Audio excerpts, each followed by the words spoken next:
DJ पर सबसे पहला डांस किसने किया? डीजे।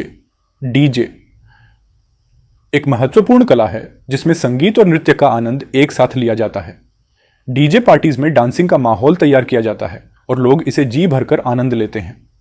हालांकि डीजे पर सबसे पहला डांस किसने किया था, यह एक विवादित मुद्दा है। डीजे का आरंभ 1960 के दशक में हुआ जब न्यूयॉर्क और चिकागो में युवाओं के बीच म्यूजिक स्क्रीन स्थापित होने लगा। यह स्वतंत्र मोड और म्यूजिक का वर्चुअल पर जोड़ने की विशेषता लेकर आया। एक डीजे संगीत को गूंथने और संगीत की विभिन्न धुन स्नायु जीव सुनाने में, यहां तक कि कल्पना भी करना, अत्यंत सार्वजनिक और सामाजिक कार्यकर्ताओं के लिए एक प्रेरणा देने वाला लाभदायक कला बन गया। कई व्यक्तियों और डीजे उत्पन्न हुए जिन्होंने संगीत और डांस को एक साथ लाने की पहली प्रयास किया। उनमें से एक नाम था फ्रैंकी क्लब, जो official first non stop sound citizens के रूप में संग्रहीत है। उन्होंने गानों को मिक्स किया और उन्हें मोशन में प्रस्थान किया। लोग उनके डीजे करते समय के शैली को देखकर प्रभावित हो जाते और उनके प्रयासों से प्रेरित होते थे।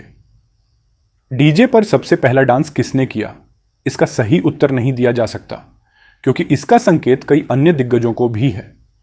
दुनिया भर में विभिन्न इवेंट्स और प्रतियोगिताओं में अनेक डीजे ने अपनी भूमिका निभाई है और नृत्य को वास्तविक अनुभव से युक्त करने की कला में पहचान बनाई है। डीजे पर सबसे पहला डांस किसने किया? इस प्रश्न का विश्वास किया जाता है कि यह एक नाम नहीं है, बल्कि एक युग और एक धरोहर है। इस कला के संसार में कई लोग अपनी योगदान देते रहे हैं और इसे महत्वपूर्ण भूमिका में बनाए रखा है।